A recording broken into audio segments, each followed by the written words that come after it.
नमस्कार रसिको. रामनगरकर कला अकादमीच्या माध्यमातून आजचा हा समीर चौगुले यांना पुरस्कार प्रदान कार्यक्रम, या कार्यक्रमाच्या निमित्तानं आलेल्या सर्व रसिकांचं आम्हा सर्व कलाकारांच्या वतीनं आणि रामनगरकर कला अकादमीच्या माध्यमातून मी स्वागत करतो आहे. एका मंगल आवाजाने सुस्वागतम, वेलकम.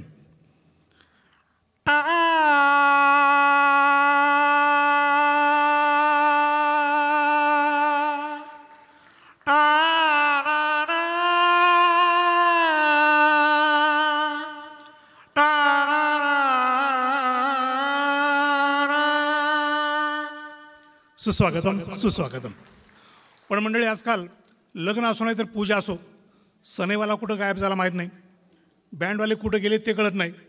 जिथं जाईल तिथं डीजेचा निंगाणा आणि बप्पीलेचा हंगामा, स्पीकरची थप्पीच्या थप्पी लावलेली असते आणि साऊंडवाल्याला सांगतात आवाज असा निघाला पाहिजे भाऊ, आवाज असा निघाला पाहिजे, शेजारच्या घरातली रॅकवरची भांडी खाली पडली पाहिजेत. सगळं ढापढूप ढापढूप, काय आदळतं आपडतं काही कळत नाही. पण हा सगळा संगीताचा प्रकार 1982 साली बप्पी लेहरनी मिथुन चक्रवर्तीच्या पहिल्या सिनेमासाठी आपल्याकडे आणला आणि त्या डिस्कोच्या तालावरती 8 वर्षाच्या मुलापासून 80 वर्षापर्यंतच्या काकाला नाचायला लावलं. पुन्हा एकदा आजच्या नवीन जमान्याच्या संगीताने स्वागत करतोय Bappi Lahiri drum set disco rhythm.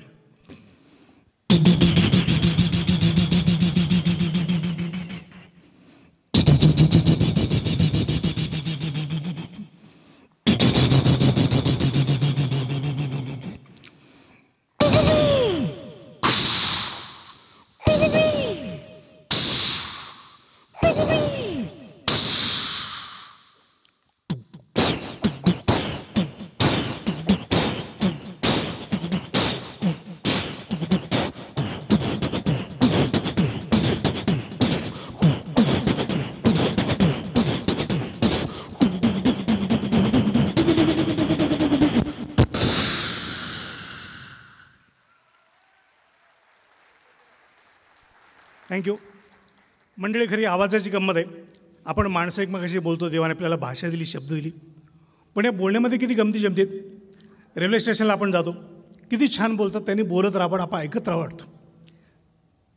प्लॅटफॉर्मची कुठली गाडी कुठे येणार सगळं छान सांगतात. मराठी, हिंदी, इंग्रजी सगळ्या भाषेमधून बोलतात, छान वाटतं ऐकायला. त्याच्या पलीकडे असं आपलं एस टी स्टँड, तिथं पण बोलतात. पण रेल्वे स्टेशनला खास पगार देऊन बोलायला ठेवलेली माणसं असतात ना. एस टी स्टँडला तसं नाही, मल्टीपर्पज सगळं आला गेल्याचा हिशोब त्यांनी लिहायचा, पोलीस कॉन्स्टेबलला बोलवायचं, कोणाची ड्युटी कुठं ते सांगायचं, कोणाच्या चौकशीला उत्तर द्यायचे आणि शिवाय हे अनाऊन्समेंटचं काम. त्यामुळे तो काम करतो. शिवाजीनगरच्या स्टँडला पण गेलो की अनाऊन्समेंट असते. काय अनाऊन्समेंट ती पहिल्यांदा सांगतो, ऐकायला कशी ती नंतर सांगतो. अनाऊन्समेंट असते बाब, MH 129714 पुणे नाशिक गाडी लागलेली. पण आपल्याला असं ऐकायला नाही मिळत. आपल्याला कसं ऐकायला तर MH 129714 MH 129714 पुणे नाशिक गाडी लागलेली आहे.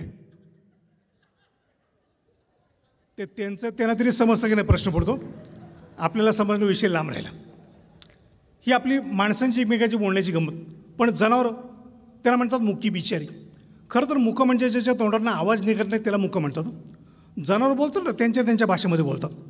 बघा, रात्री जरा उशिरा जर कार्यक्रम संपून घरी झालं ना, खालच्या सोसायटीतलं कुत्र्या वरच्या सोसायटीच्या कुत्र्याला रिपोर्ट करतं, नवीन माणूस आलं लक्ष ठेवू. ती त्यांची भाषा असते. असं एकदा चौकामध्ये एक मोठं कुत्रं आणि छोटं कुत्रं दोघांचं बोलणं चालू होतं. मोठ्या कुत्र्यानं कुठेतरी भाकरीचा तुकडा आणला होता.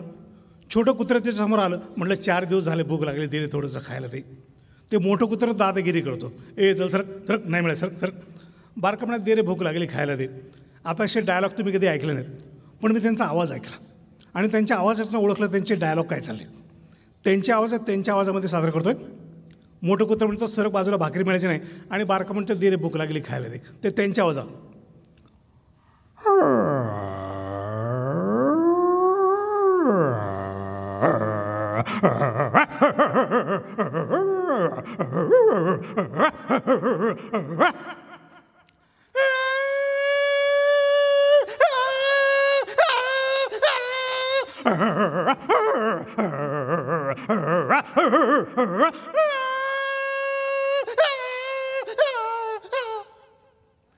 त्यांचं बोलणं चाललं होतं. त्यांचं बोलणं चाललं होतं, मी ऐकत थांबलो कोपऱ्यामध्ये. त्यांचं बोलणं मी ऐकतोय, कुत्र्यांच्या लक्षात आलं. भाकरीचा तुकडा तिकडंच सोडला, भाकरीचा तुकडा तिथं सोडला, दोन्ही कुत्री माझ्या भाषेली आणि माझ्या अंगावर भुंका सोडला.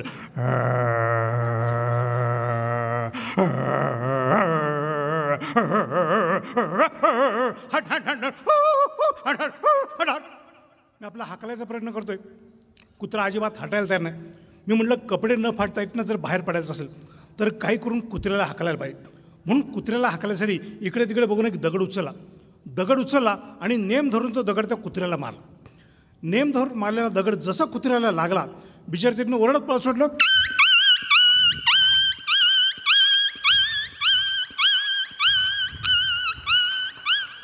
डायरेक्ट संचेती.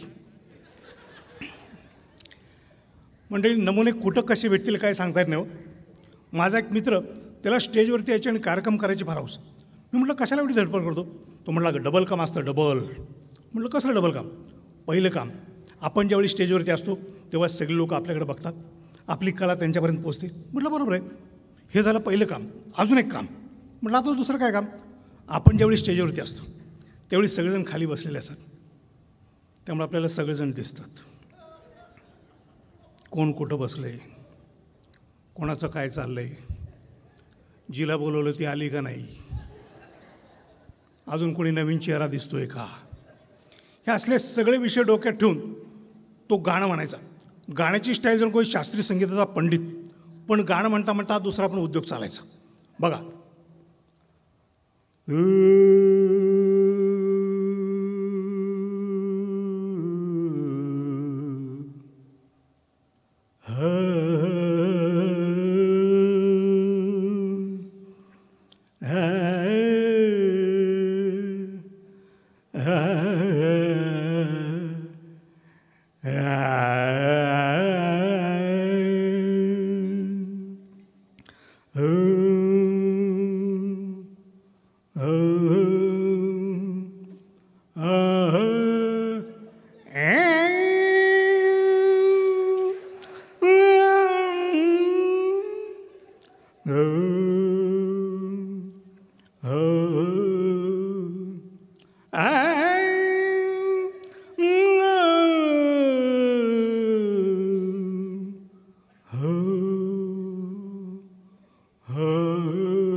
शाबास रे पट्ट्या, थँक्यू. मंडळी, आम्ही कलाकारमुळे आमची कला सादर करतो. तुम्ही मनमोकळेपणाने दाद देतात आणि विशेषतः आज पहिल्या रांगेमध्ये अनेक मान्यवर बसलेले आहेत आणि मनमोकळेपणाने दाद देतात, त्याबद्दल आपण जोरदार टाळ्याने त्यांचं अभिनंदन करूया. अभिनंदन करायला का सांगितलं ते आता पुढं सांगतोय. कारण काय होतं माहिती आहे का, कार्यक्रमाला पहिल्या 2-4 रांगा असतात ना, त्याच्यावरती एक स्टिकर असतं, निमंत्रित, प्रतिष्ठित, आणि इंग्रजीमध्ये एक स्टिकर होतं रिझर्व. मला ते रिझर्वचा अर्थ सर्वत्र कळत नव्हता. बऱ्याच दिवसानंतर तो समजला. या खुर्चीवर बसणारे लोक हसायच्या बाबतीमध्ये रिझर्व असतात. नेमके पहिल्या रांगेत बसलेल्याचा चेहरे स्पष्ट दिसतात. पाठीमागची मंडळी मनमोकळेपणे कार्यक्रमाचा आनंद घेतात, पण ही पहिल्या 2-3 रांगेतली मंडळी कार्यक्रम बघतात कसा आणि रिस्पॉन्स देतात कसा.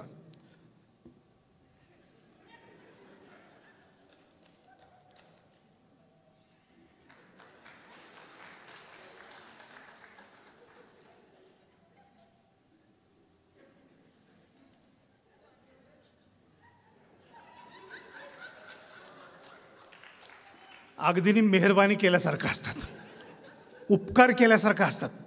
शरीराचा कुठलाही भाग हलणार नाही याची पूर्ण काळजी घेऊन असतात. हे झाले पहिल्या टप्प्यातले लोक. त्याच्यामुळे बघा, दुसऱ्या टप्प्यातले लोक म्हणजे लेट करंटचं पब्लिक. एकदा जोक सांगितला की 3 वेळा हसतात. जोक एकदा, हसतात 3दा. काय प्रकार आहे? पहिल्यांदा हसतात. कशासाठी? सगळेजण हसले, आपण तर कशाला गप्प बसायचं. सगळ्यांच्या बरोबर हसून मोकळे होतात. थोड्या वेळाने काय गंमत आहे ती समजते, म्हणून थोडंसं उशिरा असतात दुसऱ्यांदा. अशी गंमत होती होय. गंमत समजली, हसला, विषय संपला. परत थोड्या वेळानं तिसऱ्यांदा असतात. तिसऱ्यांदा कशासाठी असतात? पहिल्यांदा पण उगीच येण्यासारखं हसलं तो, म्हणून आपल्यालाच हसून मोकळे होतं. हे असे 3-3 वेळा हसणारे लोक बघितले की मला आठवण होती ती स्टार्टिंग प्रॉब्लेमची मोटरसायकल. एका किकमध्ये गाडी सुरूच होत नाही. 3-4 किकनंतर जशी गाडी करंट पकडते तशी लोक असतात, मोटरसायकलची किकसारखी.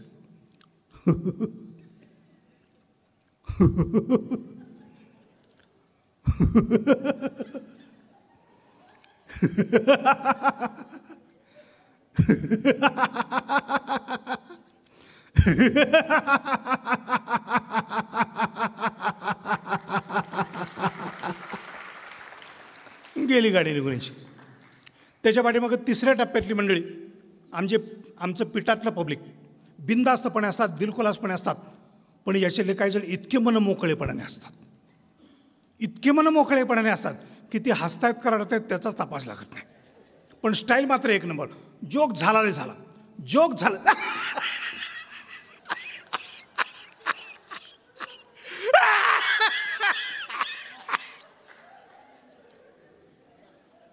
एक नंबरवाल्याच्या पूर्ण विरुद्ध कार्यक्रम.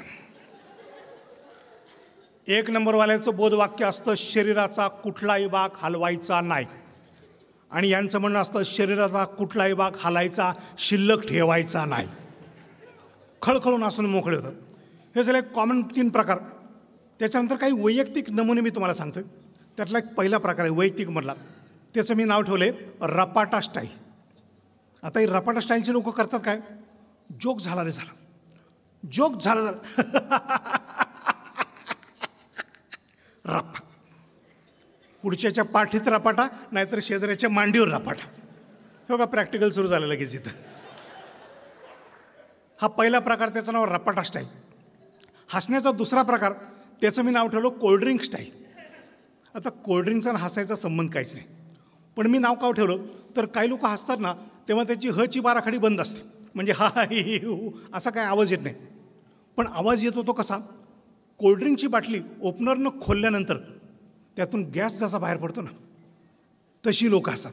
म्हणून मी त्याला नाव दिले कोल्ड्रिंक स्टाईल. बघा कसे असतात.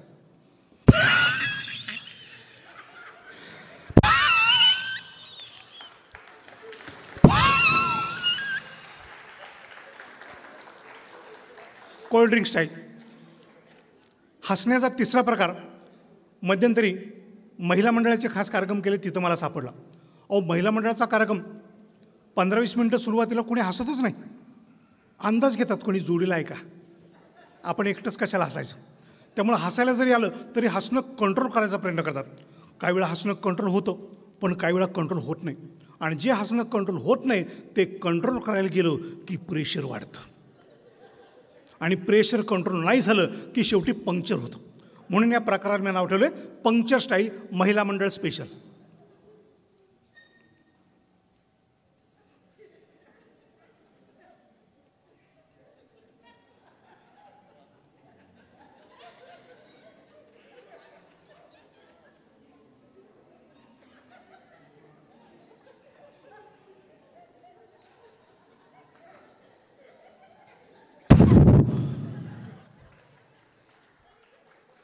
Puncture style. पण या हसण्यामध्ये आपला हाताचा कोपराचा इकडे तिकडे धक्का लागतो, शेजारी पण मूडमध्ये असतो, काही प्रॉब्लेम नाही. पण शेवटचा प्रकार मात्र त्रासदायक आहे, कारण हा शेवटचा प्रकार त्याचं नाव आहे स्प्रे मशीन स्टाईल. काही नमुने सांगायचे तुम्हाला. काही जणांची स्टाईल काय आहे, जोक झाला रे झाला, जोक झाला.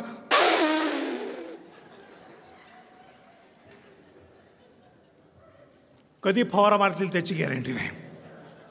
पण हे हास्याचे फवारे उडवण्यासाठी आपल्या जीवनामध्ये ज्यांनी काम केलं त्या रामनगरकरांच्या स्मृतीला वंदन करून आज या समीर चौगुले यांच्या पुरस्कारासाठी त्यांचं अभिनंदन करून या ठिकाणी थांबतो. धन्यवाद, धन्यवाद, धन्यवाद.